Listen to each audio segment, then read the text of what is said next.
पेट में ये हवा पैदा कर सकती है, पेट में दर्द पैदा कर सकती है, इससे लूज़ मोशन पैदा हो जाते हैं। लूज़ मोशन से पखाने ज़्यादा आना शुरू हो जाते हैं, इससे उल्टियाँ आना शुरू हो जाती हैं।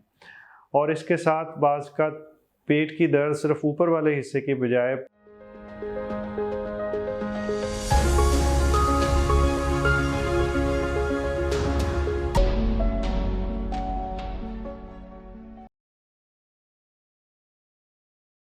बिस्मिल्लाहिर्रहमानिर्रहीम।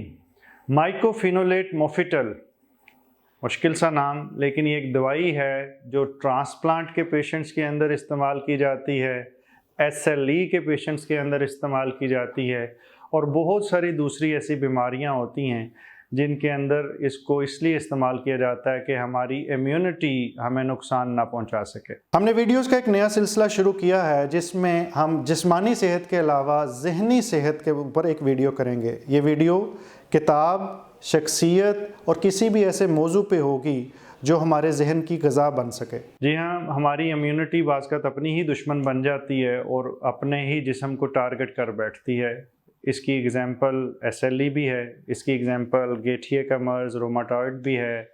बाज़ का लंग्स के अंदर भी कुछ प्रॉब्लम ऐसी आती है कि लंग्स के अंदर एंटीबॉडीज़ अटैक कर बैठती हैं, जिसे नॉन स्पेसिफिक इंटरस्टिशियल निमोनाइटिस भी कहते हैं। मुश्किल सा नाम है, NSIP इसको लिखा जाता है, और उसके अंदर भी बाज़ का इसे इस्तेमाल किया जाता है। ANA और ENA का टेस्ट अमूमी तौर पे इन लोगों का पॉजिटिव होता है और तो उसमें इस्तेमाल किया जाता है। बहुत सारे GN, ग्लोमेरुलोनेफ्राइटिस, गुर्दे की में से जो प्रोटीन लीक हो रही होती है उसके अंदर इसको इस्तेमाल किया जाता है। ये दवाई किस तरह काम करती है, इसके साइड इफ़ेक्ट्स क्या हैं और क्या इसकी दवाई की मॉनिटरिंग होनी चाहिए, इसके बारे में आज की वीडियो है।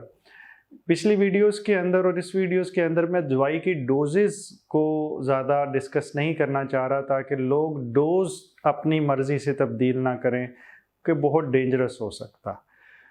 डोज आपको थोड़ी सी समझ आए और आप उस पर डोज बदलना शुरू हो जाएं, दैट इज़ नॉट गुड। हाँ, इसके साइड इफ़ेक्ट्स समझने और साइड इफ़ेक्ट अपने कंसल्टेंट से डिस्कस करने के लिए ये वीडियो आप तक पहुँचाई जा रही।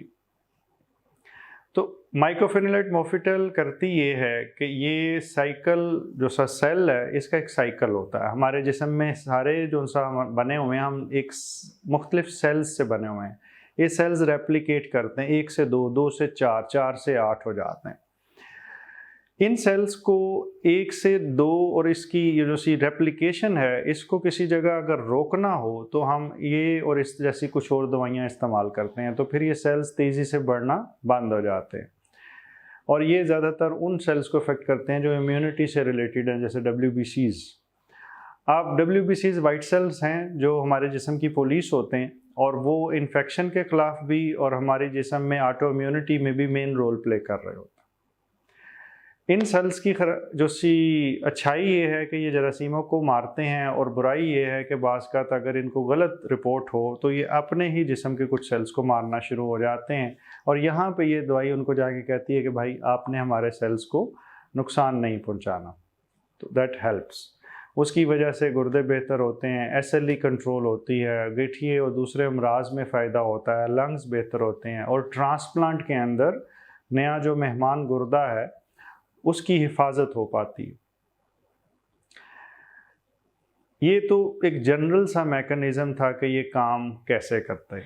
एग्जैक्ट मैकेनिज़्म डॉक्टरों को पढ़ाने के लिए है, वो उसकी डिटेल में मैं नहीं जाना चाहता। फिर ये किस तरह इस्तेमाल की जाती है, अमूमी तौर पे ये 1 से 2 गोलियां सुबह शाम में इस्तेमाल की जाती हैं। किस स्ट्रेंथ में उसकी डिटेल में नहीं जाते, और उसके साथ ये आहिस्ता आहिस्ता स्लो डोज में से स्टार्ट करके हाई डोज की तरफ लेके जाए जाते हैं, क्योंकि इसके कुछ साइड इफ़ेक्ट्स हैं। और उसमें जो सबसे मेरा ख्याल है काबिल ज़िक्र साइड इफ़ेक्ट है, वो पेट में अंदर तकलीफ़ है। पेट में ये हवा पैदा कर सकती है, पेट में दर्द पैदा कर सकती है, इससे लूज़ मोशन पैदा हो जाते हैं, लूज़ मोशन से पखाने ज़्यादा आना शुरू हो जाते हैं, इससे उल्टियाँ आना शुरू हो जाती हैं, और इसके साथ बाज़ का पेट की दर्द सिर्फ ऊपर वाले हिस्से की बजाय पेट के बाकी हिस्सों के अंदर भी जा सकती। खून के खुलियों की तादाद बाज़ का इफ़ेक्ट हो सकती है, ख़ास तौर पे जब ये कुछ ख़ास दवाइयों के साथ एज़ कम्बिनेशन इस्तेमाल हो रही हो ट्रांसप्लांट के बाद भी। बाज़ ये जो वायरस होते हैं जिस्म के, उसको रेप्लिकेट करने में हेल्प करती है। तो इसी वजह से जब जिस्म के अंदर कोई वायरल इन्फेक्शन होता है तो इस दवाई को बंद कर दिया जाता है। इस दवाई के बंद करते ही वायरस को जो एक फ्री स्पेस मिल रही होती है कि हमने WBCs या पुलिस को पकड़ के रखा था और उसकी वजह से वायरस खुलेआम सड़कों पे फिर रहे थे हमारी खून की नालियों में। तो जब इस दवाई को बंद किया जाता है तो वो WBCs दोबारा काम करने लगते हैं और वायरस के ख़िलाफ़ अपनी इम्यूनिटी माउंट कर लेते हैं। इस वजह से साइड इफ़ेक्ट पेट के और इम्यूनिटी से रिलेटेड है और खून के खुलियों की तादाद से रिलेटेड। तो कुछ रेयर साइड इफ़ेक्ट्स हैं जो मेरा ख़्याल है कि जिसकी बहुत ज़्यादा डिटेल में जाने की ज़रूरत नहीं, लेकिन वो CNS से रिलेटेड है। ब्रेन के कुछ प्रॉब्लम्स आ सकते हैं और मुंह के अंदर छालों का प्रॉब्लम हो जाता है और वो भी वायरल इन्फेक्शन से एसोसिएटेड भी हो सकता है और इंडिविजुअल अकेला भी माइक्रोफिलामेंट मोफिटल ये कर सकते। साइड इफ़ेक्ट्स का जिक्र हो चुका, तो आखिर में इसकी अब लेवल्स का जिक्र करते हैं कि लेवल इसके चेक होने चाहिए, अगर होने चाहिए तो कैसे। टेक्रोलिमस और साइक्लोस्पोरिन में अपनी पिछली वीडियोस में जिक्र कर चुका हूं कि उनके लेवल्स कमर्शियली अवेलेबल हैं और वो स्ट्रेट फॉरवर्ड हैं कि दवाई खाने से जस्ट पहले और दवाई खाने के 2 घंटे बाद करवाएं। लेकिन यहाँ पे मामला ज़रा गंभीर है, वो इस वजह से कि ये इसके लेवल्स आपको एरिया अंडर कर्व निकालना पड़ता है और वो एक रिसर्च टूल तो अच्छा है, लेकिन रूटीन प्रैक्टिस के लिए इट्स नॉट वेरी फिजिबल। तो इस वजह से इसका लेवल डायरेक्टली हम टेस्ट नहीं करते। हम अमूमी तौर पे इसका जो क्लिनिकल इम्पैक्ट है वो देखते हैं कि मरीज़ को इससे फ़ायदा हो रहा है या नुकसान हो रहा है, मरीज़ को साइड इफ़ेक्ट्स आ रहे हैं या नहीं आ रहे। फिर उसके लिहाज से दवाई को कम या ज़्यादा किया जाता, और विच इज़ फेयरली रीज़नेबल, क्योंकि उसके साथ कोई ऐसी मुश्किल वाबस्ता नहीं है कि हमें हर दफ़ा इसमें कोई कन्फ्यूजन हो।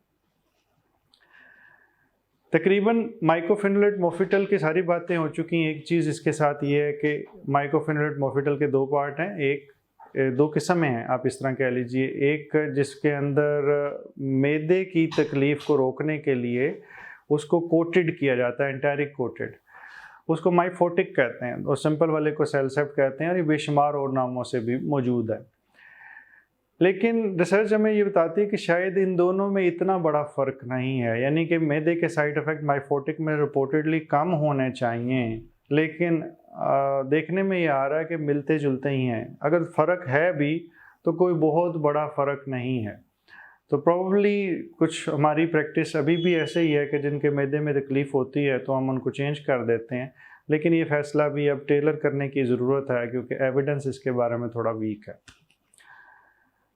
That was all about माइफोटिक, सेलसेप्ट और जिसे हम माइक्रोफिनुलेट मोफिटल कहते हैं। और इसकी इससे ज़्यादा डिटेल अगर आप कोई चाहेंगे तो आप कमेंट सेक्शन में लिख दीजिए, मेरी टीम मुझ तक सजेशन भेज देती है। तो जो ही वक्त मिलेगा मैं इंशाअल्लाह इसके बारे में एक डिटेल्ड वीडियो मज़ीद कर दूँगा। अल्लाह ताला आपको मुकम्मल ज़िंदगी दे और दूसरों की ज़िंदगी मुकम्मल करने का शर्फ अता करे।